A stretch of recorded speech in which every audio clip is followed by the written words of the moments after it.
Aisyah sendiri memang nampak ada lembaga hitam. Dia macam lembaga yang besar berjalan ke arah toilet. Mendengar pengalaman Instafamous dan usahawan Aisyah Hijanah ini diganggu makhluk halus cukup membuatkan kita meremang.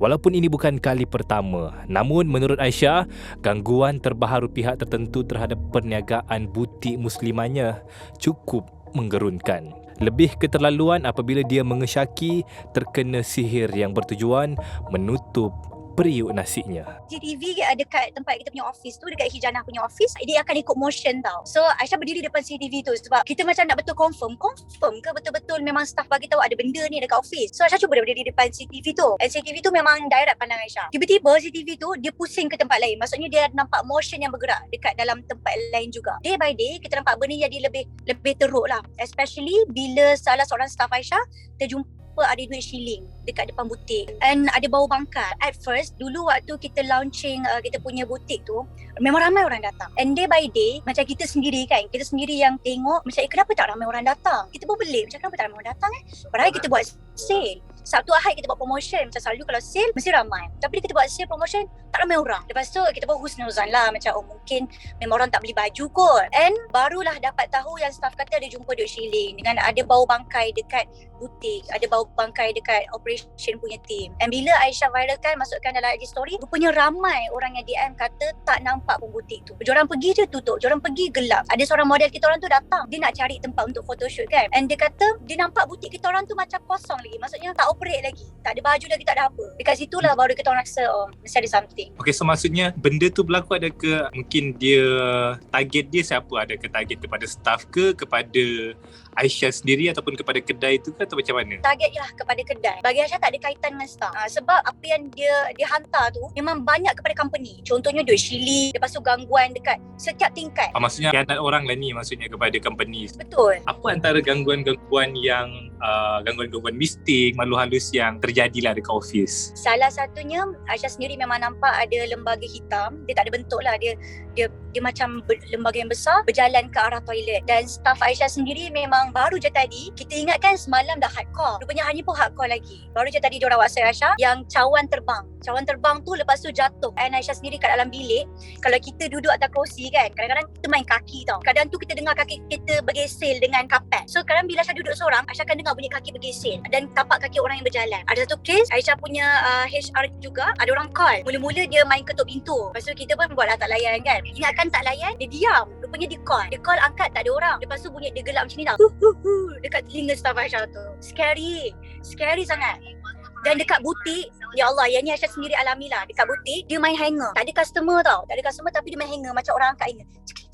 Macam tu. Baru malam ni tau, ada ustaz nak datang, tapi ustaz tu tak boleh datang. So dia buat zoom call lah dengan kita orang semua, dengan staff. Jadi semua staff ni nak berkumpul, nak ambil phone. Dan salah seorang staff kita orang ni, handphone dia tertinggal dekat tingkat bawah. Dia nak pergi ambil, dia tengok handphone dia tak ada. Lepas tu mencarilah merata kan mana handphone dia. Punya bila call, tahu tak dekat mana? Tersorok dekat bawah lift. Bawah lift. Kita kalau handphone kita jatuh, handphone kita kan metal kan, kalau jatuh kita dengar handphone kita jatuh. Ni dia tak dengar apa-apa bunyi pun, and bila dia call, rupanya handphone dia tu dekat bawah lift. Maksudnya kalau kita nak ambil phone tu, kena panggil orang maintenance untuk angkat lift tu, baru kita boleh turun bawah ambil. Berapa lama kejadian ni berlaku, menghantui di company Aisyah? Dekat company Hijanah, anggaran masa lebih kurang dah seminggu jadi. Sebab Aisyah ni ada niat nak bawa pergi berubat. Mungkin benda tu tahu kita ni nak berubat, so lagi dia tahu kita nak berubat, lagi dia kacau. Mungkin macam tu lah. Aisyah pun positif dan husnuzon, tapi nampaklah macam ada seseorang yang cuba untuk menjatuhkan perniagaan, bisnes. So mungkin apa pandangan Aisyah sendiri? Dulu kita ingat macam cerita orang lama je, 2022 takkan ada orang buat. Tapi rupanya memang ada. Dan bila kena batang hidung sendiri, memang baru kita rasa macam memang kena ada barrier dengan semua orang. Kita rasa macam trust issue tau dengan orang. Macam ni macam kita kawan dengan semua, tapi bila jadi benda dekat kita jadi takut nak berkawan. Berdengki tu semua memang ada. Orang yang tak tunjuk dia ada company pun mungkin dia kena juga. Even orang yang jual nasi lemak pun ada cerita dengan Aisyah, dia pun kena. Dan benda-benda macam ni sebenarnya kita tak boleh nak elak. Sebab perasaan manusia tu, kalau dia dengki dengan kita, dia akan buat apa saja untuk jatuhkan kita. So mungkin bila insiden ni berlaku dah selama seminggu, ada tak cuba menghubungi ustaz ke untuk panggil ke kedai? Kan? Untuk setakat ni, kita orang ada kontak beberapa orang. So kebanyakan ustaz, memang diorang sekarang ada yang dekat Kelantan. Macam contoh seorang ustaz ni yang dia selalu ubat artis kan, memang dia dekat Kelantan, lepas tu ada yang dekat Johor. So kita orang kena tunggu. So bila kena tunggu tu, di samping kena tunggu, itulah benda tu makin kacau. So insyaAllah dalam masa terdekat akan ada ustaz yang akan datang lah. Sepatutnya kita orang akan pergi ke Kelantan hari Khamis ni untuk berubat. Di samping nak menunggu hari Khamis tu, rupanya makin banyak benda yang jadi. So terpaksa kita orang call ustaz tu akan datang daripada Perak. Mungkin kalau Aisyah sendiri ada gangguan, mungkin ikut sampai ke rumah ke ataupun macam mana? Memang dia ikut sampai ke rumah. Macam Aisyah sendiri ada anak baby kan. So anak tu kita letak dengan family. Benda tu dia macam ni tau. Dekat rumah Aisyah ada satu bilik. Ada satu bilik yang kita orang jarang guna. So bilik tu dia akan selalu main buka pintu macam sampai kita orang tutup lah bilik tu. Macam kau nak buat apa kau buat lah dekat dalam tu. Kita orang tutup bilik tu. Even macam Mak Aisyah baru je datang tidur dekat rumah, tak tidur nyenyak pun lagi dah kena gigit sampai kaki berdarah. So lepas itu Mak Aisyah terus balik rumah family, tak tidur rumah Aisyah lah, dan bawa baby. Sebab bahaya kan benda-benda macam ni, takut dia kena pada baby. So mungkin ini ada pengalaman pertama ataupun sebelum ni ada pernah berhadapan dengan situasi-situasi macam ni, Aisyah? Kalau untuk bisnes ini first time. Tapi kalau macam orang target kita personally, ini mungkin kali kedua lah. Sebab before this Aisyah pun pernah experience dengan sihir, and benda-benda yang jadi pun lebih kurang sama dengan apa yang jadi sekarang. Contohnya setiap pagi tu kalau boleh mesti nak gaduh dengan suami, mesti akan cari point. So benda tu sama dengan waktu Aisyah kena sihir dulu. Memang itulah dia, maksudnya setiap pagi mesti akan gaduh. Mungkin Aisyah ada tak musuh-musuh ke daripada zaman-zaman sekolah? Biasalah.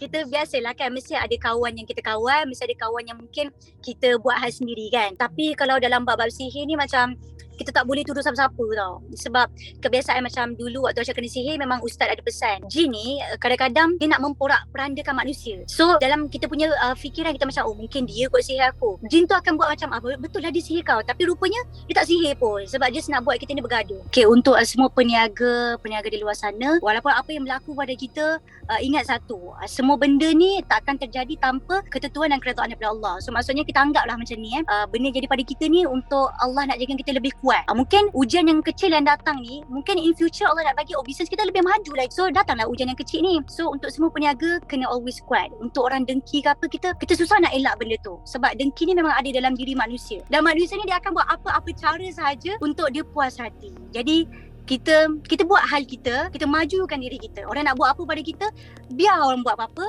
asalkan kita tahu matlamat kita. Always focus and always kuat bersama dengan tim.